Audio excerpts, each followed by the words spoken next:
महादेव। सभी गुरु भाई गुरु बहन को प्रणाम करती हूँ। मेरे प्रणाम से स्वीकार करना गुरु बहन। मैं कथा कर रही हूँ, कथा के अवश्य सुनना गुरु बहन। एक नगर में एक चोर रहता था। एक चोर रहता था तो छोटा मोटा चोरी करता था।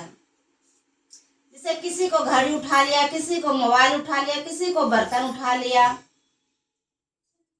और डेली करता था चोरी। बस उसको 100 से 200 रुपया हो जाना चाहिए, एक दिन का खर्चा होना चाहिए, और डेली चोरी करता था।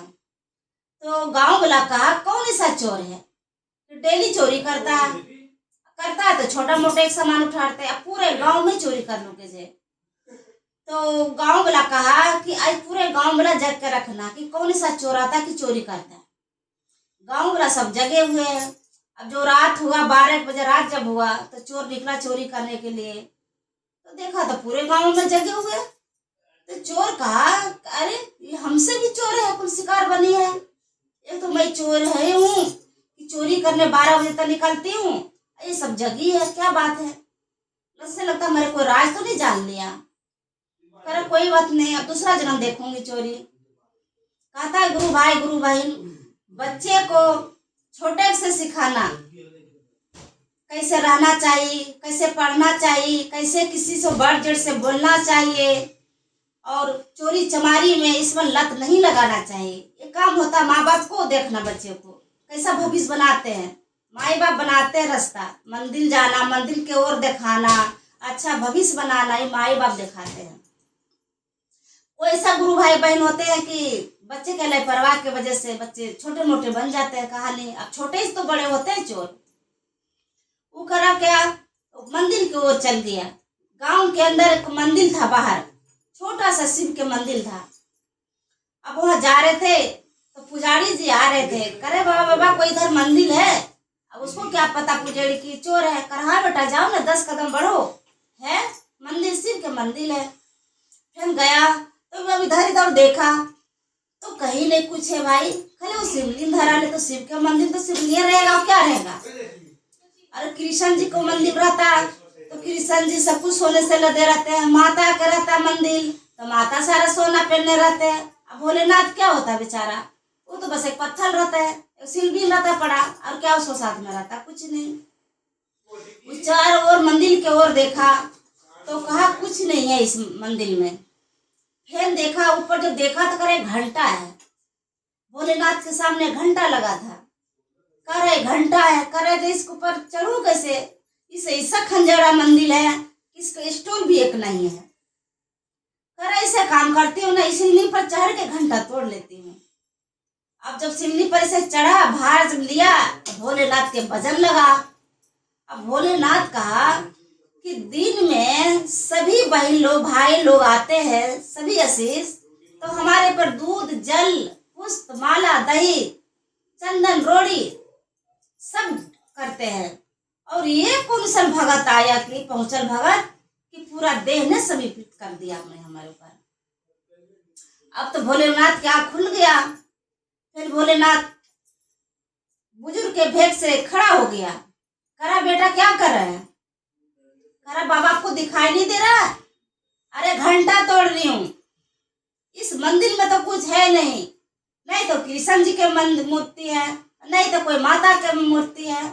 अरे ये सब सोने से लदे रहते, सोने पे तो कम से मुटका तो उतार लेते कृष्ण जी के, माता के सारा गहना रहते हैं।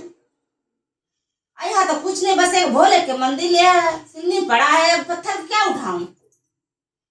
करा बेटा तुम्हारे क्या चाहिए, आपको दिखाई नहीं दे रहा क्या चाहिए। अरे घंटा चोरी करने आई हूँ, गांव में डेली करते थे, गांव वाला सदर हो गया है, पूरा जग गए गांव वाला, तो बस मंदिर में आई हूँ। आई भोले के मंदिर में कुछ नहीं है, बस एक भोलेनाथ की मूर्ति पड़ा है। अब इससे क्या करूँ पत्थर के उठा के, तो सोच रहे घंटिया उठा लूं। अरे 200 रुपया तो हो ही जाएगा, कल बेचूंगी, हो जाएगा, कल के हमारे खर्चा निकल जाए।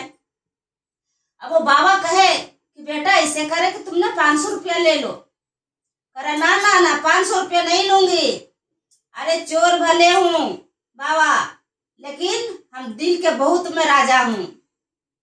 हम छोटा मोटा चोरी करती हूँ, कोई बड़ा चोरी नहीं करती हूँ। हमारे 200 के घंटा तो मैं 200 लूंगी। और तुम भी भिखारी हो, मैं चोर तो तुम भी भिखारी। अरे कहीं मांग चांग से आए होगे, यहाँ विश्राम ले लिया। अब उसको क्या पता कि भोलेनाथ ने सोचा कोई भिखारी है। अब रात हो गया तो विश्राम के लिए आ गया।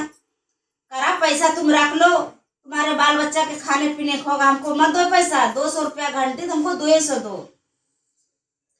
तो बाबा कहा कि बड़ा दिल का साफ है ये लड़का, भले चोरी कर रही है छोटा मोटा, लेकिन दिल का साफ बहुत है, दिल में इसको कोई छल कपट नहीं है। अब बताओ 200 घंटी तोड़ा है, लिया है तो 200 मांग रहा है, ज्यादा नहीं, लालच नहीं कर रहा। फिर भोलेनाथ ने क्या करा, अपना रूम में आ गया। करा बेटा तुम्हारे जो हिसाब किताब पहला जन्म के हो गया है, तुम इस जन्म में अच्छे बेटा बनो और माँ बाप के अपना सच्चाई करके हिम्मत बनाकर और अच्छे बेटा बन के कमा के अपना दिखाओ। तुम्हारी चोरी ऐसे खत्म हो गया बेटा। पहला का जन्म के तुम्हारी कर्तव्य था कि तुमने चोरी करा था, लेकिन अब नहीं करिए बेटा। फिर जब भोलेनाथ अपना रूम में आया तो बेटा ने वो गिर गया भोलेनाथ के पैरों में। करा बाबा माफ कर देना बाबा, मैं नहीं समझे कि तुम भोलेनाथ हो।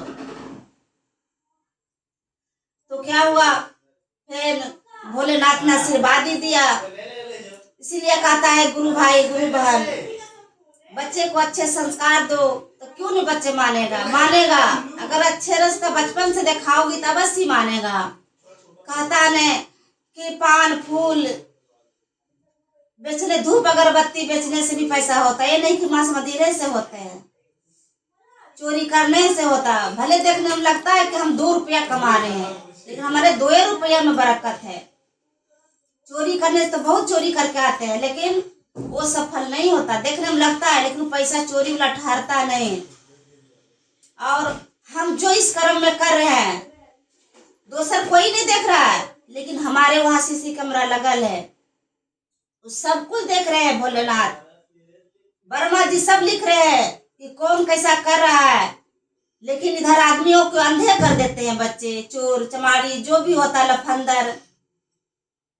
लेकिन ऊपर से कहाँ जाओगी बच के, यहाँ तो बच जाओगी, लेकिन ऊपर में बचने के कोई रास्ता नहीं। इसलिए कहता है गुरु बहन गुरु भाई सभी अपन बच्चे को भविष्य दिखाओ, जाने के रास्ता मंजिल दिखाओ, मंजिल दिखाओ। बस हमारे चैनल को अच्छा लगे वीडियो के तो हर हर महादेव अवश्य लिखना। अब भोलेनाथ के ध्यान से सुनना कि जो मैं कथा कर रही हूँ, ये कथा के आगे हम संसार में बढ़ा रहे हैं। हम डेली भागवत शिव चर्चा भजन में जाती हूँ, लेकिन मैं सोच लिया हूँ कि नहीं, अगर वीडियो डालूंगी तो सभी भाई बहन लोग देखेंगे, किसी के पास टाइम नहीं होगा। अपना रात में टाइम निकाल के गुरु भाई गुरु बहन देखना, बस देखना। हमारे वीडियो के कमेंट में हर हर महादेव अवश्य लिखना। गुरु बहन बोलो हर हर महादेव की जय, मैया पार्वती की जय, कृष्ण कन्हैया लाल की, राधा सरकार की जय।